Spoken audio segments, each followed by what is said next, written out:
Tamil Senior, December 1978. Get ready. 10 seconds.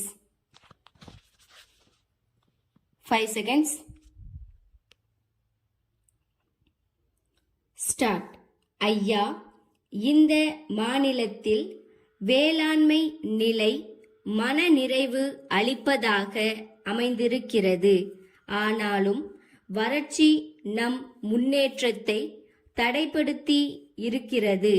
நம்முடைய தேவை போக உபரியாக உள்ள தானியத்தை கவனத்துடன் கணக்கிட்டு விற்பனைக்கு என்று உபரி தானியம் பெருமளவில் அரசாங்க கட்டுப்பாட்டில் இருந்தாக வேண்டும்.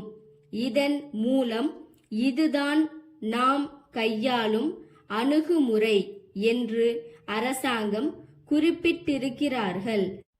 அந்த கட்டுப்பாடு மிக மிக அவசியம்.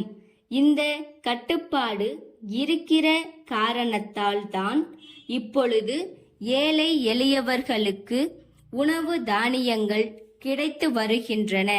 இந்த கட்டுப்பாட்டை சொல்கிற நேரத்தில் முன்னால் இருந்த தட்டுப்பாடு என் கவனத்திற்கு வருகிறது.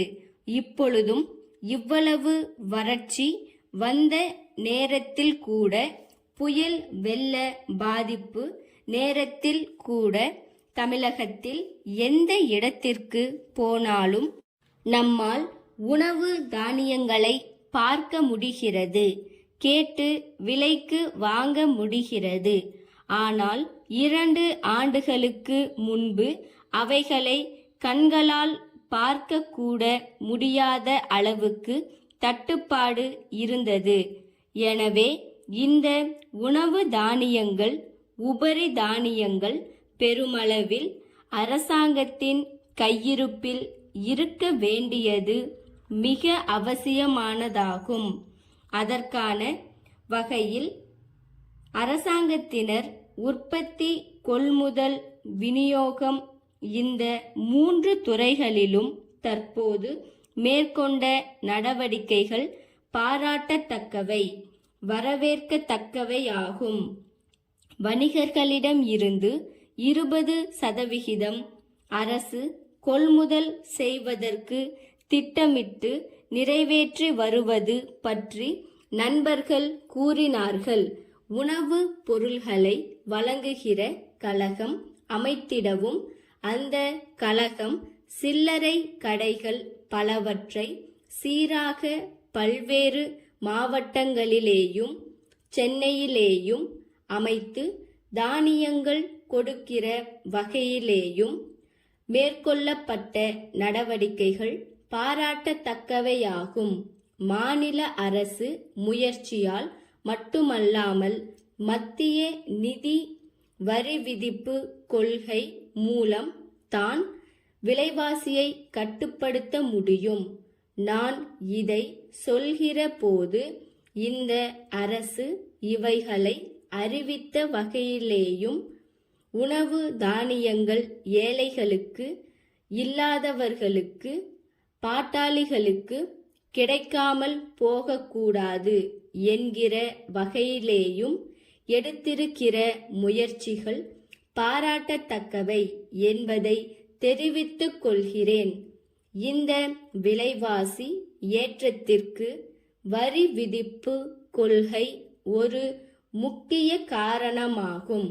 வேளாண்மை உற்பத்தியை பெருக்குவது அவசியம். நியாயமான நிலையான பொருளாதார வளர்ச்சிக்கு வேளாண்மை உற்பத்தி மிக அவசியம். நிரந்தரமான வேளாண்மை உற்பத்திக்கு உரம் அவசியமானதாகும். இந்த உர உற்பத்தி தொழில்களை உள்நாட்டிலே துவக்க வேண்டியதற்கும் வெளிநாட்டிலிருந்து உரத்தை இறக்குமதி செய்வதற்கும் நீண்ட கால திட்டம் வேண்டும். அதனுடைய அவசியத்தை மத்திய அரசு உணர்ந்து மிக அவசியமான இந்த காரியத்தை செயல்படுத்த வேண்டும் என்று இந்த நேரத்தில் நான் தெரிவித்துக் கொள்வேன். அடுத்து காலத்திற்கு ஏற்றவாறு நம்முடைய பாசன வசதிகளை சீராக்கிட வேண்டும். எனவே காவிரி பாசன ஏற்பாட்டை காலத்திற்கேற்றவாறு மாற்றியமைக்க வேண்டுகிறேன். காஞ்சிபுரம் பட்டு சேலை தயாரிப்பாளர்கள் சங்கம், பம்பாயில் உள்ள இந்திய பட்டு வாரியத்திற்கு அனுப்பிய கடிதம்.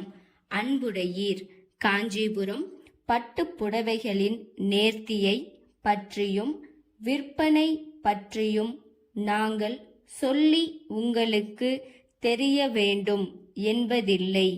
நமது நாட்டின் ஏற்றுமதி வியாபாரம் கணிசமான வருமானத்தை அளிக்கிறது. இருந்தும் பட்டு சேலை தயாரிப்பாளர்களுக்கு பலவித பிரச்சனைகள் உள்ளன. இவைகளுக்கு தீர்வு காண வேண்டி இதை எழுதுகிறோம். உங்கள் வாரியத்தின் மூலம் எங்களுக்கு கிடைக்கும் கச்சா பட்டு எல்லா சமயங்களிலும் ஒரே தரமாயில்லை. இதன் காரணம் எங்களுக்கு விளங்கவில்லை. சேலை தயாரிப்பில் இதனால் ஏற்படும் மாறுதல்களை வாங்குபவர்களில் சிலர் நுணுக்கமாக பார்க்கிறார்கள். தரம் குறைந்து விட்டது என்று தீர்மானித்து வாங்காமல் போகிறார்கள். சில சேலைகள் வியாபாரம் இன்றி தேங்கி விடுகின்றன. சில்லறை வியாபாரிகள் இது பற்றி எங்களுக்கு தெரிவிக்கிறார்கள்.